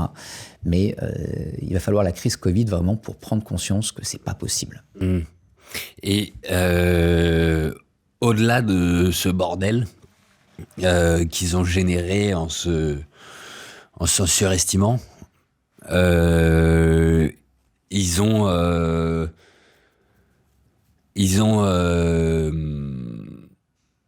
déjà, ils nous font perdre du temps parce qu'ils ne prennent pas conscience des changements que vous suggérez, enfin du changement de mode de scrutin que vous suggérez et qui permettrait de surmonter la crise politique, parce qu'en réalité, il y a une crise politique et pour l'instant, il n'y a rien qui a changé. Il n'y a pas eu de... On reste dans cette situation comme si tout était normal. À croire que ça leur convient. Enfin, la rationalité de cette passivité face à la crise politique m'échappe, mais peut-être que c'est des résistances mentales. Et le risque de cette crise politique, c'est qu'elle dure tellement longtemps qu'on en vienne à chercher d'autres solutions qui soient des solutions non démocratiques. C'est un peu le risque, c'est-à-dire que ce qu'on appelle illibéralisme, c'est un peu un mot valise. Mais c'est l'idée que tout d'un coup, les grands fondements de l'état de droit, alors il faudrait définir également ce qu'est l'état de droit, mais les grands fondements constitutionnels peuvent être écartés. Par exemple, quand vous avez un Donald Trump qui dit « La Constitution des États-Unis m'interdit de me présenter une troisième fois », rien à faire. Les juges me disent non. Bon, et alors, on va le faire quand même. Là, vous avez tout d'un coup, l'état de droit au sens strict, souvent on en a une vision, c'est les juges ont raison. Non, les juges peuvent dire des sottises. Et ceux qui disent les juges ont raison ont été les premiers à dire la Cour suprême fait et dit des horreurs quand elle revient sur la possibilité d'avoir accès à l'IVG aux États-Unis. L'affaire d'Outreau, les juges ont fait n'importe quoi. Les juges peuvent se tromper. Et d'ailleurs, on est tellement persuadé que les juges peuvent se tromper qu'on a construit un modèle avec des appels, de la cassation, un système juridique qui s'autorégule. Le principe de l'état de droit, c'est le fait que l'État respecte le droit. En d'autres termes, il y a un droit constitutionnel, conventionnel, tout ce que vous voulez. On respecte ce droit et quand il y a en effet l'intervention des juges, on peut le critiquer. Mais on accepte ce qu'on appelle le respect de la chose jugée. Autrement dit, même si la décision ne nous plaît pas, même si on la critique, on l'applique. Et ce modèle-là, c'est un modèle qui est de plus en plus contesté, pour tout un tas de raisons qui seraient longs à développer, mais c'est un modèle de plus en plus contesté. Le problème actuellement, La dérive illibérale, elle peut être liée à 2 voies. La première voie, c'est la voie dite populiste. Alors, un mot un peu attrape-tout et je l'aime pas, il peut y avoir un bon populisme, etc. On a fait toutes 2 heures avec Marcel Gaucher, on est à jour. Bon, merveilleux. Et puis, je ne peux être que d'accord avec Marcel, quoi qu'il arrive. Donc, voilà. C'est l'idée que le système est engoncé, le système empêche de gouverner parce que, vous comprenez, etc., les technos les jugent. Moi, Donald, je vais tout faire péter. OK. Et il y a une dérive qui est plus subreptice et peut-être même plus dangereuse. On l'évoquait tout à l'heure. Au mois de décembre, on n'avait pas de budget. C'est embêtant. En effet, embêtant de ne pas avoir de budget. Est-ce que pour ça, reprenons l'exemple que je donnais, Michel Barnier aurait pu faire passer en tant que Premier ministre démissionnaire son budget par voie d'ordonnance? Juridiquement, la voie est extrêmement étroite, pas du tout consensuelle et très très discutable, mais elle peut exister. Est-ce qu'au fond, certains n'auraient pas été contents que malgré tout, on ait un budget? Peut-être. Une fois que Michel Barnier est tombé, et qu'il était très difficile de faire passer un budget, on a eu une nouvelle fenêtre d'Overton qui s'est ouverte, qui est, est-ce qu'on n'utiliserait pas l'article 16 ? L'article 16, il y a encore une faute d'orthographe. À l'article 16, on ne l'a pas corrigé parce qu'il est tellement sensible, etc. Il y a un participe passé qui est mal accordé. Ne croyez pas le Conseil constitutionnel. Le Conseil constitutionnel ment. Ils ont corrigé la faute d'orthographe sur leur site, mais ce n'est pas la version officielle. Il faut aller sur Légifrance. Et là, il y a une petite astérisque qui dit « Excusez-nous, c'est une faute d'orthographe, mais ce n'est pas nous, c'est dans le texte original. » Voilà. Donc l'article 16, c'est les pleins pouvoirs au chef de l'État. Il n'y a quasiment pas de conditions. Comment est-ce que ça se passe l'article 16 ? Il y a des conditions théoriques, mais en fait, je me lève le matin, je me dis « Et si j'utilisais l'article 16 ce matin ?» Je regarde Nemo. Nemo a l'air d'accord. Nemo, c'est le chien du président. Nemo a l'air d'accord. Et là, je me dis, il va falloir que je consulte, je regarde l'article, Gérard Larcher, Yael Braun-Pivet et Premier ministre. Bon. Alors, je vais prendre mon téléphone. Gérard, sois informé que je vais utiliser l'article 16, te voilà consulté, envoyer, copier Yael Braun-Pivet, copier François Bayrou. Ensuite, j'appelle TF1, j'appelle France 2, je leur dis, je vais faire une allocution ce soir. France 2 Renac, ils vont dire, on va encore faire un four d'audience comme la dernière fois. Je dis, oui, non, là, croyez-moi, vous n'allez pas faire un four d'audience, premièrement, et deuxièmement, je suis président de la République, putain. J'interviens à la télévision et je dis aux Français, à présent, je prends les pleins pouvoirs, tel De Gaulle, mon illustre prédécesseur en 1961. Je peux faire à peu près ce que je veux, faire passer des lois, des actes réglementaires, un budget, par voie d'ordonnance présidentielle. Je suis le seul juge de quand est-ce que tout ça se termine. Au bout d'un mois, les parlementaires peuvent saisir le Conseil constitutionnel pour avoir un avis. Au bout de 2 mois, l'avis est obligatoire, mais ce n'est qu'un avis. Je suis le seul à pouvoir juger de quand est-ce que tout ça se termine. Je viens d'abolir la démocratie. Temporairement.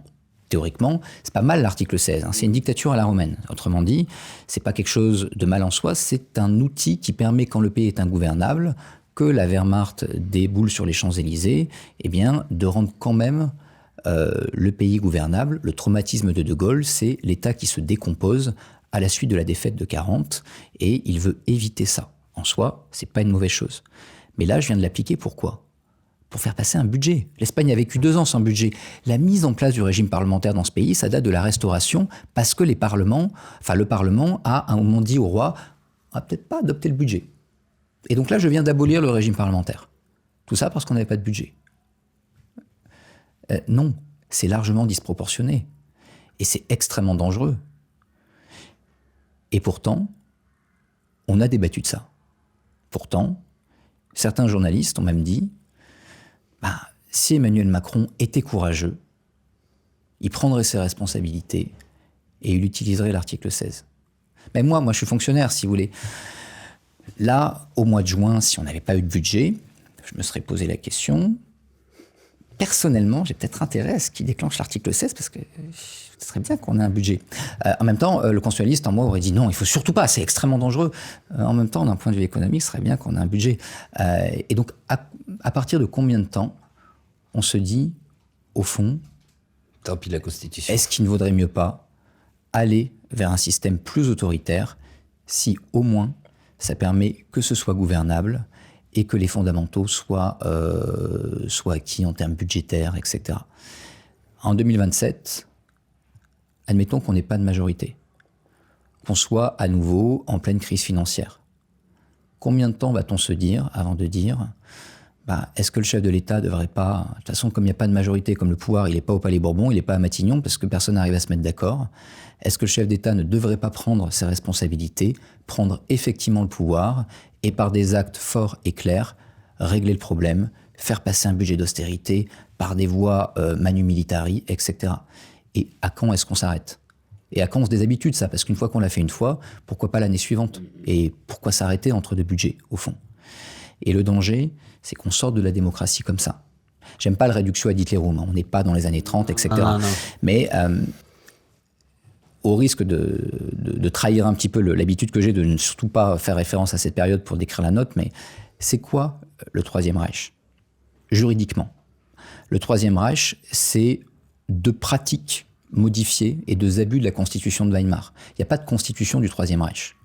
Premièrement, après l'incendie du Reichstag, Hitler s'attribue les pleins pouvoirs de manière permanente. C'est voté, hein, c'est pas une décision de sa part, c'est une décision de sa part, mais c'est voté par le Reichstag.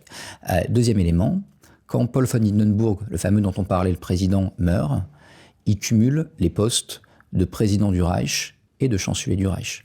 Pour l'anecdote, j'ai un journaliste qui m'a appelé une fois en me disant « Monsieur Morel, est-ce que vous pensez que juridiquement Emmanuel Macron pourrait s'autonomer à Matignon ?» Je fais non, faut pas. On ferme cette fenêtre d'Overton tout de suite. C'est que ça, juridiquement, constitutionnellement. Donc il faut bien comprendre que pour dériver vers un modèle autoritaire, on n'a pas besoin de changement de constitution. Le texte de la 5e, il suffit très, très, très, très largement. Il y a tout ce qu'il faut dans la Constitution de la 5e République pour aller vers un régime autoritaire. C'est absolument possible. Et alors, un jour, il faudra peut-être que je fasse un succès d'édition, un manuel du petit dictateur. Je viens de vous donner un peu quelques bases, mais d'un point de vue éthique, je suis sûr que ça se vendrait bien. Mais d'un point de vue éthique, je n'ai pas envie de le faire. Mais il y a des voies. Et on parlait de l'article 16. Une amie, Jenny Mériot, dit à très juste titre... un jour. Je crois qu'elle sera ravie et je vous passerai le contact si vous ne l'avez pas. C'est quelqu'un que j'aime énormément, qui est brillant.